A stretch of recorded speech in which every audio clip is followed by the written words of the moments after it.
on to a special edition of WJAB's Yo Just Checking In. I'm your host, Marcus Sims. This is a production of 90.9 WJAB, WJAB.org, and special thanks to our friends at WJAB-TV for assisting us in this project that we're doing.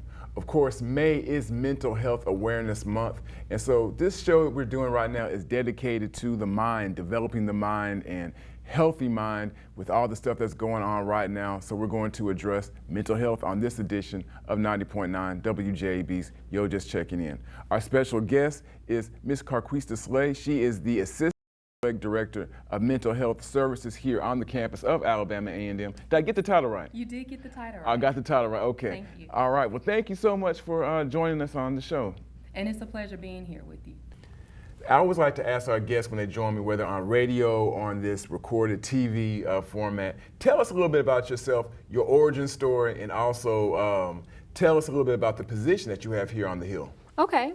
So I am, I've been employed with the university about 8 years now, and I spent about 10 years, actually over 10 years, in community mental health before arriving on campus. I am a licensed professional counselor and a national certified counselor. And my role here on the campus is the Assistant Athletic Director for Mental Health. And what that allows me to do is work with the student athletes to really support their mental health, because they are a unique population with some unique needs here on the campus. And so I'm just working with them and, you know, to figure out how we can better support their mental health. And as I earlier before the show got started, how important, one of the things I learned from the courses that you offered in the past, algae and some of the terms and how to deal with students with mental health issues. And also you can apply all those techniques and lessons to everyday life, to whether someone 8 to 80, something like that. So algae and all those things, I have to say personally, were a huge help and better than me in a lot of ways. That's excellent. So now, we know May is Mental Health Awareness Month. Why is it so important for us to maintain a good mental health going on? Because we know there's so much stuff that's going on. We see it every day in the news, but why is that maintaining mental health important? So the first thing we have to understand is the difference between mental health and mental illness. A lot of times we want to get those confused, and we really should not be using, we cannot use those terms interchangeably. And so when we talk about mental illness is a diagnosable disorder that falls under the umbrella of mental health, okay? And so we want to make sure that we don't confuse those two. But mental health really focuses on our behaviors, our beliefs, we think emotionally, socially, psychologically.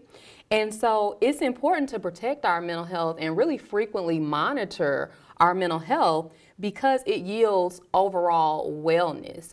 And for certain people, it yields healthier relationships, not just your intimate relationships, but your work relationships, your school relationships.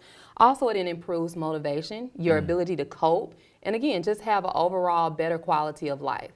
Now, one of the things that I think is so interesting is now you, in your new position that you recently have, you're dealing with student athletes, but since you've been on the Hill, you've dealt with students in general. Yes. Why is it important for our students to protect and maintain good mental health? Okay. So understanding that good mental health is just as important as good physical health. We have to, you know, continue to push that narrative, because it is. We don't want to separate those two. And so for our students, again, it goes back to healthy relationships, the ability to cope with things. And then it also improves their motivation and the way they approach like these different challenges that they may encounter on campus, how they transition into school for some of the ones that are just coming into college. And so that is very important for our students to understand and be able to guard their mental health. Again, being able to socialize, some of our students have issues with socializing. And so good mental health increases their ability to socialize and be effective in their communications and their daily functions. Right. Are there any tips that you would give to, let's jump to the student, because we're going to talk about students, but also maybe people here on the Hill, people who are listening abroad, online, the whole nine. But what tips, could you give like a couple tips for students to maintain and protecting their mental health? Because I think that's so important, because I know on a personal level, we say we do certain things to maintain our mental health, whether or not it's just taking a break. You know, I'm going to turn on the radio or turn off the radio, turn off the news. I'm going to read a book, go for a walk, or I'm just going to go to a movie for a few hours and just escape for a little bit. But could you give a couple tips, we'll say, for the students to protect and maintain mental health? Okay, so for students to protect and maintain their mental health, one of the things that I always stress is be patient with yourself. Be very patient with yourself. Everybody has things that they're going through, but we have to be patient and give ourselves a little grace.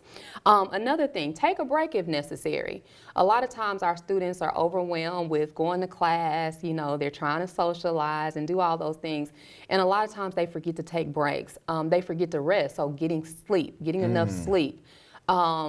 We know our college students like, again, enjoying social life and then studying late, because some people are just up studying late, but we have to understand that getting enough sleep and proper sleep is very important. Be active, be involved. You know, the more active you are, you're engaging with other people, you are really building a support system. And so building a network of supporters is important.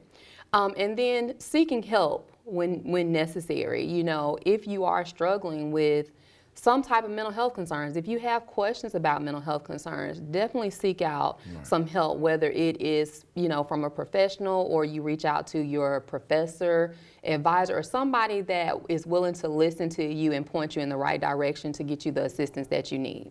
And what I think is so interesting is you talked about, which I appreciate, you said it very early on, protecting mental health, maintaining mental health versus mental illness, which is a medical diagnosis, correct? So why is it that, especially in our community, the Black community, the African American community, sometimes there's a stigma. There was, and I'm happy to say it now, I know a lot more people who are seeking mental health, and we use that term a lot more. It seems like the past few years, I'm getting help, I'm maintaining my mental health, I'm seeking help, whether it's through a therapist or talking to a religious leader or something. But why was it the stigma? Talk a little bit about that.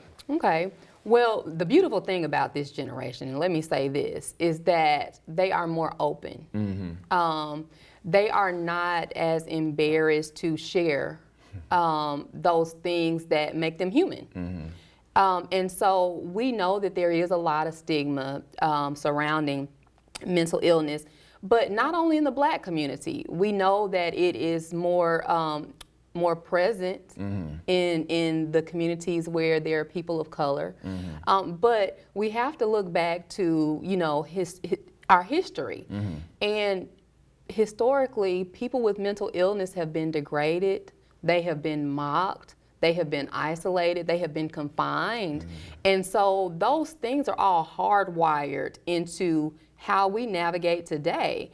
And with the new research and the education and the more discussions that we're having around mental health, the more visibility that we have now, we are well on our way to reducing that stigma. And so we just need to keep pushing forward with these types of conversations, and not just Mental Health Awareness Month, for sure.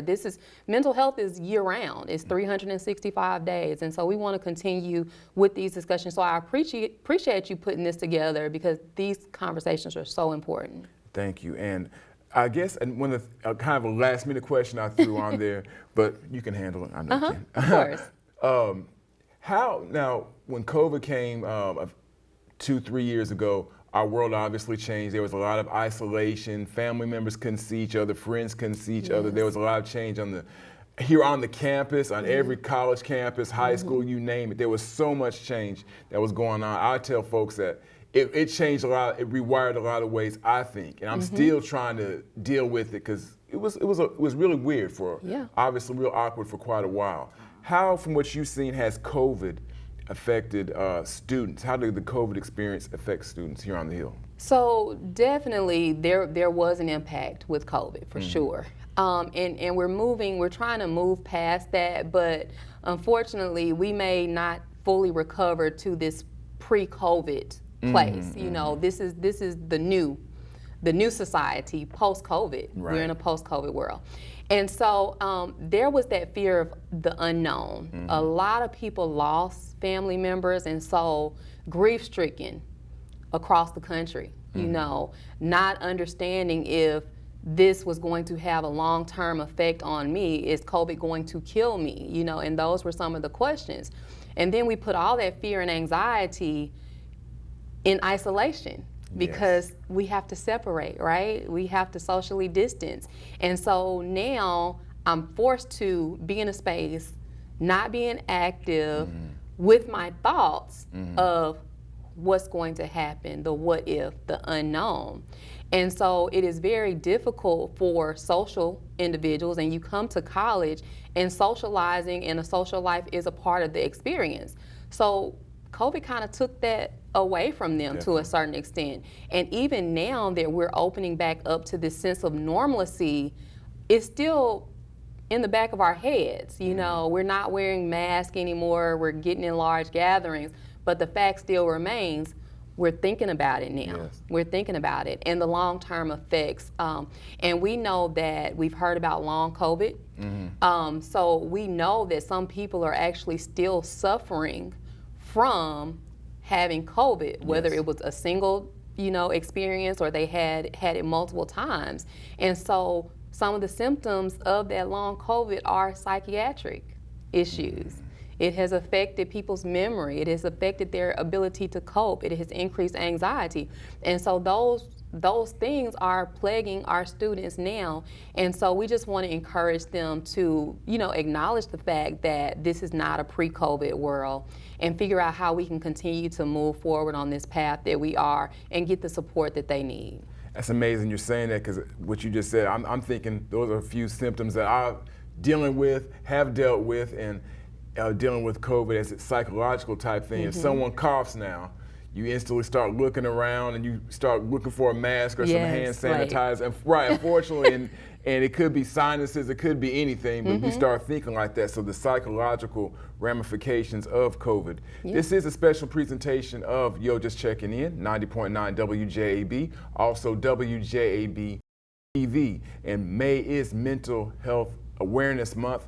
And we got a great topic going on right now. Ms. Slay, let me ask you this now. We're going to jump from student life to, let's deal with some of the adults out here. And of course, once again, in assistance, they need mental health issues, assistance as well. Yes. What are some tips for adults out there, maybe in the workplace, where mental health issues can affect what goes on in the workplace as well? So let's talk about that a little bit. Okay, so some of those same tips that we talk about with the students as well, you know, being active, taking breaks.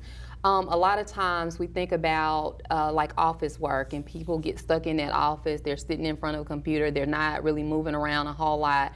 But sometimes we have to get up and just walk, you know, take breaks, you know, step away from it sometimes. And that's all good for our mental health.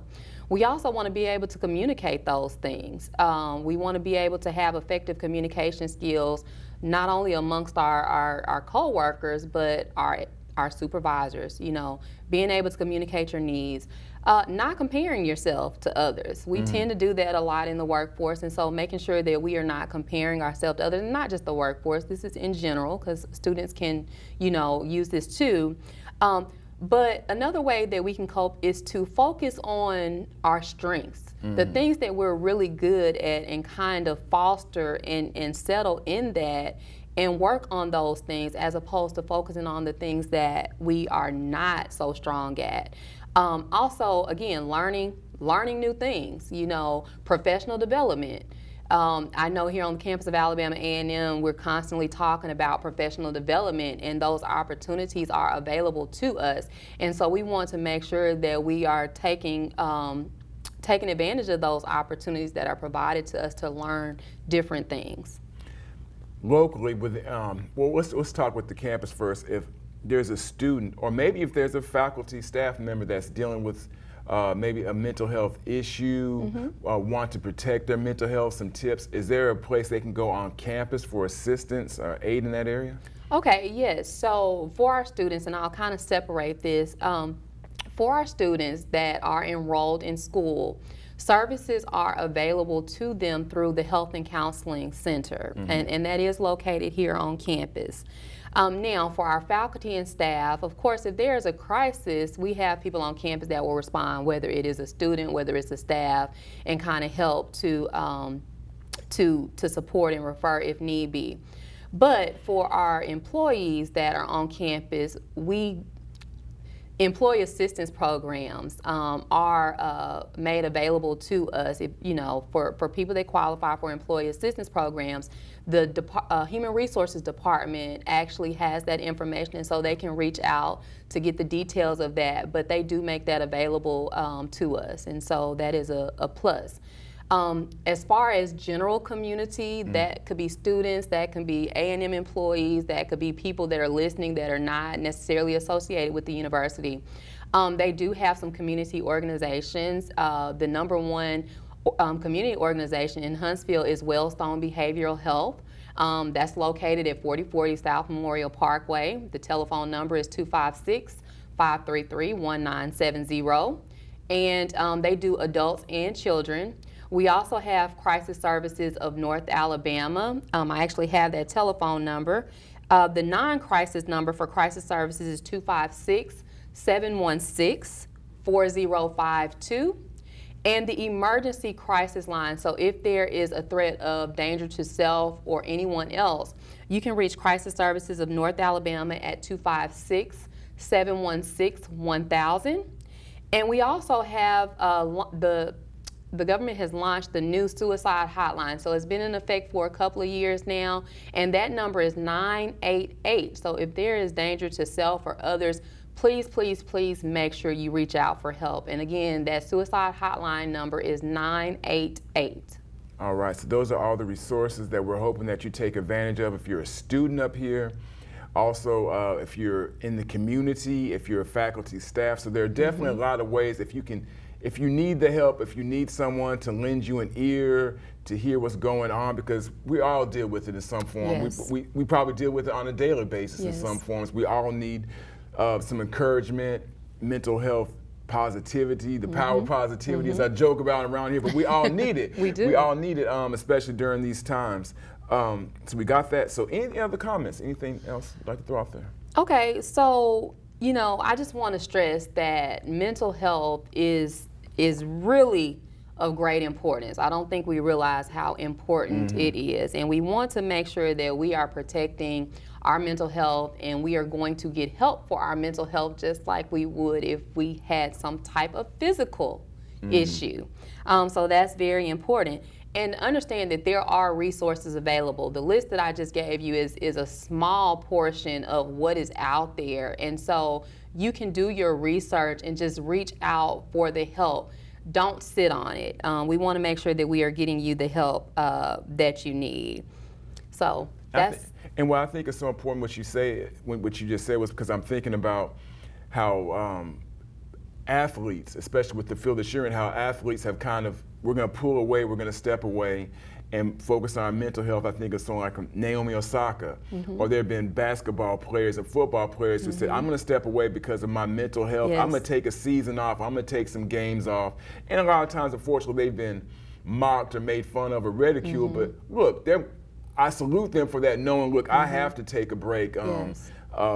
So protecting my mental health is so important for us out there to protect it, maintain it, and for us to encourage people to maintain their mental health, and not only that, but check on someone. Yes. And, hey, how you doing? What's going on? Yes. Lend the ear, right? Yes, definitely mental health check-ins. And with those athletes that you spoke about, it is going to take people like that taking a stand and not being afraid to step up and say, you know what, this is for my mental health. Because again, that's how we break the stigma. That's how we make it more socially acceptable. When one does it, we're still mocking and but we have expectations of athletes. especially famous athletes. And so they have a lot, they have a lot of pressures on them. And so we want to make sure that, again, how we reduce that is for people like them or people of influence. If we want to look at right here on the campus, our student athletes they're a large influence on our campus. They're our leaders. And so we want to make sure that they are being open and honest and encouraging their peers to be open and honest and get the help that they need regarding their mental health. Last but not least, dealing with mental health, let's go over, once again, algae, ladies and gentlemen. We're going to go over algae. We're not talking about the stuff in the lake or a pond. Let's talk about, because I think it's real important that when dealing with mental health and helping people, assisting people, advising people. When I was taking the mental health training here on campus some years ago, that was the thing that just stood out to me the most.